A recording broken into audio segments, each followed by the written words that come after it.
Assalamualaikum warahmatullahi wabarakatuh. Sebelumnya perkenalkan, nama saya Deliza Oktaviani dari kelas 2E Psikologi UIN Sunan Gunung Jati Bandung dengan NIM 121600047. Pada video pembelajaran kali ini akan menjelaskan mengenai uji T atau t-test. Uji T diturunkan pertama kali oleh W.S. Gosset tahun 1908. Dinamakan distribusi student karena waktu dipublikasikan Gosset menggunakan nama samaran student dan huruf T yang terdapat dalam istilah uji T dari huruf terakhir nama beliau. Uji T berfungsi yang pertama untuk menguji rata-rata suatu sampel dan kedua untuk membandingkan rata-rata dua sampel atau ada tidaknya perbedaan rata-rata tersebut. Kemudian spesifikasinya yaitu data berskala ukur interval atau rasio, kemudian data berdistribusi normal, kemudian ukuran sampel kecil atau kurang dari 30, kemudian jika sampel lebih dari 30, maka uji T sama dengan uji Z. Hanya pada uji T diasumsikan simpangan baku populasi tidak diketahui. Jenis uji T ada dua. Yang pertama, uji T satu sampel atau one sample t-test yang digunakan untuk membandingkan rata-rata suatu sampel dengan suatu nilai konstanta tertentu. Yang kedua ada uji T dua sampel atau two sample t-test yang dibagi lagi menjadi dua. Yang pertama, dua sampel berpasangan atau dependent or paired sample t-test yang membandingkan rata-rata dua grup yang saling berpasangan, yaitu sampel dengan subjek yang sama namun terdapat dua perlakuan atau kejadian yang berbeda. Kedua, ada dua sampel bebas atau independent sample t-test yang membandingkan rata-rata dua grup yang tidak saling berpasangan, yaitu dua subjek yang berbeda. Kemudian di sini ada contoh. Contoh dari uji T satu sampel yaitu rata-rata berat badan mahasiswa kelas 2A adalah 52 kg. Kalau contoh dari dua sampel berpasangan yaitu rata-rata berat badan mahasiswa kelas 2A sebelum adanya pandemi COVID-19 dan sesudah adanya pandemi COVID-19 itu berbeda. Kemudian untuk contoh dua sampel bebas yaitu rata-rata berat badan mahasiswa kelas 2A dan kelas 2B itu berbeda. Untuk statistik uji T satu sampel, rumusnya adalah sebagai berikut, di mana X-bar-nya adalah rata-rata sampel, MU-nya adalah nilai konstanta tertentu, S-nya adalah standar deviasi atau simpangan baku sampel, dan N-nya adalah jumlah sampel. Kemudian untuk kriteria ujinya yaitu tolakan 0 jika nilai mutlak T hitung lebih besar dari T-table atau p-value kurang dari alpha. Selanjutnya untuk dependent sample t-test, statistik ujinya adalah sebagai berikut, di mana X-bar 1-nya adalah rata-rata sampel 1, X-bar 2-nya adalah rata-rata sampel 2, S1-nya adalah simpangan baku sampel 1, S2-nya adalah simpangan baku sampel 2, dan R adalah korelasi antara dua sampel. Dengan kriteria ujinya yaitu tolakan 0 jika nilai mutlak T hitung lebih besar dari T-table atau p-value kurang dari alpha.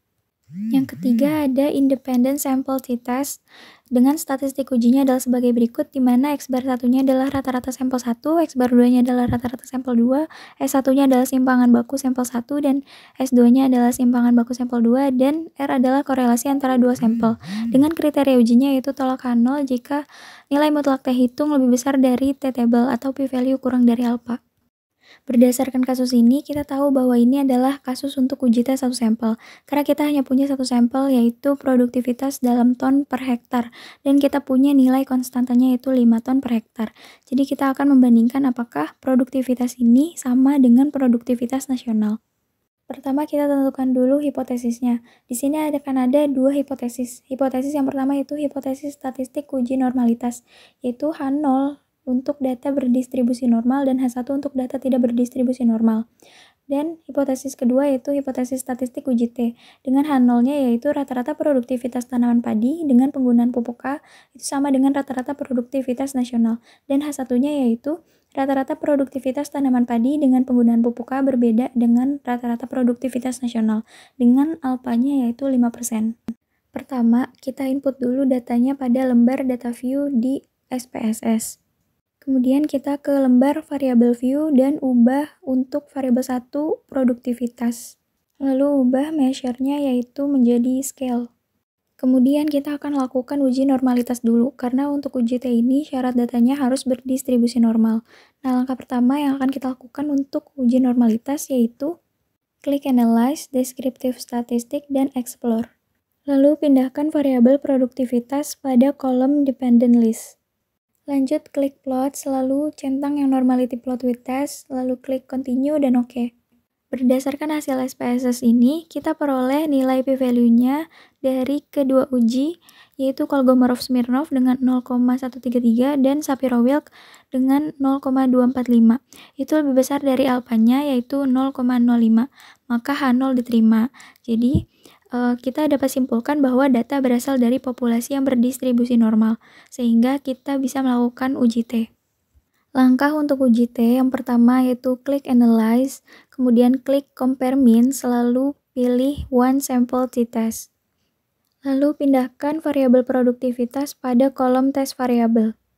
Kemudian klik Option, pilih yang Exclude Case Analysis by Analysis, lalu karena kita menggunakan alfanya itu 5%, jadi confidence intervalnya adalah 95%, kemudian klik Continue. Ubah test value-nya itu 5, kemudian klik OK. Berdasarkan hasil SPSS tersebut, kita peroleh nilai mutlak T hitungnya yaitu 4,583 dan p-value-nya 0,001 yang kita peroleh dari tabel ketiga di uji T. Nah, untuk alfanya sendiri itu 0,05 dengan dB-nya N-1 sama dengan 9. Maka kita peroleh nilai T-tabelnya yaitu 2,62. Jadi nilai mutlak T hitung itu lebih besar dari T-table atau 4,583 itu lebih besar dari 2,62 atau p-value-nya kurang dari alfa yaitu 0,001 kurang dari 0,05, maka H0 ditolak. Kesimpulannya, rata-rata produktivitas tanaman padi dengan penggunaan pupuk A berbeda dengan rata-rata produktivitas nasional.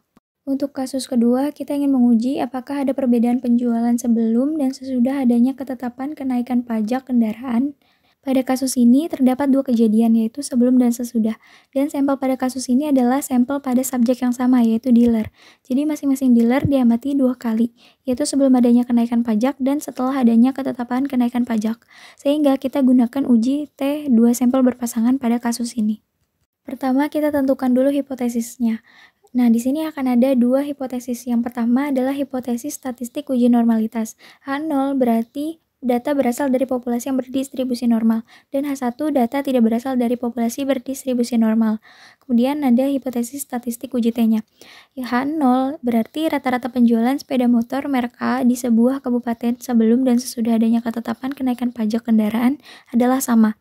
Dan H1 yaitu rata-rata penjualan sepeda motor merek A di sebuah kabupaten sebelum dan sesudah adanya ketetapan kenaikan pajak kendaraan adalah berbeda, dengan alfanya yaitu 5%. Pertama, kita input dulu datanya di lembar data view pada SPSS. Kemudian ke variabel view dan ubah untuk variabel 1 itu sebelum dan variabel 2 untuk setelah.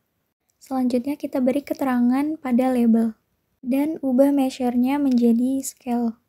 Lanjut, pertama kita akan lakukan uji normalitas dulu, karena pada uji T2 sampel berpasangan ini diasumsikan data berdistribusi normal.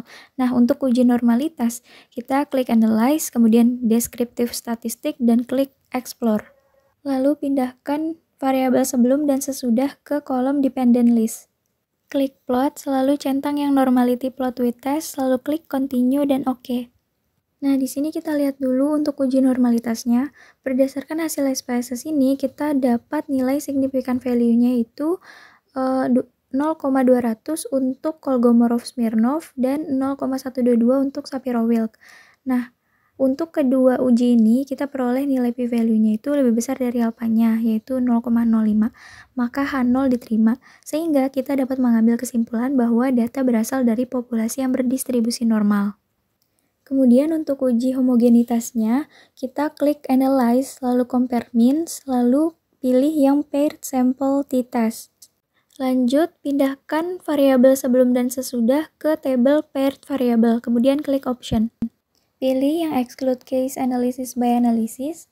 Nah, karena kita gunakan alfanya 5%, jadi confidence intervalnya adalah 95%. Kemudian klik Continue dan OK.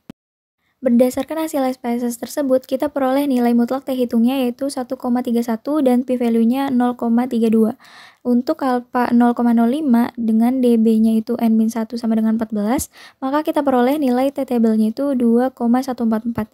Jadi, nilai mutlak T hitung kurang dari T-table atau 1,031 kurang dari 2144 atau p-value kurang dari alfa yaitu 0,32 kurang dari 0,05, maka H0 diterima. Kesimpulannya, rata-rata penjualan sepeda motor merek A di sebuah kabupaten sebelum dan sesudah adanya ketetapan kenaikan pajak itu berbeda. Selanjutnya untuk kasus 3, kita ingin menguji apakah kelas A dan B memiliki rata-rata nilai ujian matematika yang berbeda. Nah, pada kasus ini terdapat 2 subjek, yaitu kelas A dan B. Kelas A dan B ini independen, jadi kita akan melakukan uji analisis dengan menggunakan uji T2 sampel bebas. Pada uji T2 sampel bebas, diasumsikan bahwa data memiliki 2 varian yang sama, sehingga kita memiliki 2 hipotesis di sini. Yang pertama, yaitu hipotesis uji homogenitas dengan H0 yaitu data homogen atau kedua kelompok memiliki varian yang sama, dan H1 yaitu data tidak homogen. Untuk hipotesis statistik uji T-nya yaitu H0 dengan rata-rata nilai ujian matematika kelas A sama dengan rata-rata nilai ujian matematika kelas B, dan H1 bahwa rata nilai ujian matematika kelas A tidak sama dengan rata-rata nilai ujian matematika kelas B dengan alfanya yaitu 5%. Pertama, kita input dulu datanya pada lembar data view di SPSS. Nah, untuk penginputan datanya ini agak sedikit berbeda dengan 2 sebelumnya, yaitu kita gabungkan dulu kedua nilai dari kelas A dan kelas B menjadi satu variabel atau satu kolom. Kemudian kita input data lagi untuk kolom 2, yaitu 1 untuk kelas A dan 2 untuk kelas B. Lanjut ke variabel view dan ubah variabel 1 untuk nilai dan variabel 2 untuk kelas. Kemudian beri label keterangan. Nah, pada variabel nilai kita tentukan value-nya, yaitu 1 untuk kelas A dan 2 untuk kelas B. Kemudian klik OK. Dan pilih measure-nya scale untuk variabel nilai dan nominal untuk variabel kelas. Kemudian untuk uji homogenitasnya kita klik Analyze, lalu Compare Means dan Paired Sample T-Test. Pindahkan variabel nilai ke kolom tes variabel dan variabel kelas ke grouping variabel. Klik Define Group, lalu input grup 1 untuk kelas A dan grup 2 untuk kelas B, lalu klik Continue. Berdasarkan hasil SPSS tersebut, kita peroleh nilai mutlak T hitungnya yaitu 12,671 dan p-value-nya yaitu 0,00. Untuk alpha 0,05 dan dB sama dengan n-2 sama dengan 28, diperoleh nilai T tabelnya itu 2,048. Jadi nilai mutlak T hitung lebih besar dari T table, atau 12,671 itu lebih besar dari 2,048, atau p-value kurang dari alpha, atau 0,00 kurang dari 0,05, maka H0 ditolak. Kesimpulannya, rata-rata nilai ujian matematika kelas A tidak sama dengan rata-rata nilai ujian matematika kelas B. Cukup sekian video pembelajaran kali ini, kurang lebihnya mohon maaf. Terima kasih. Wassalamualaikum warahmatullahi wabarakatuh.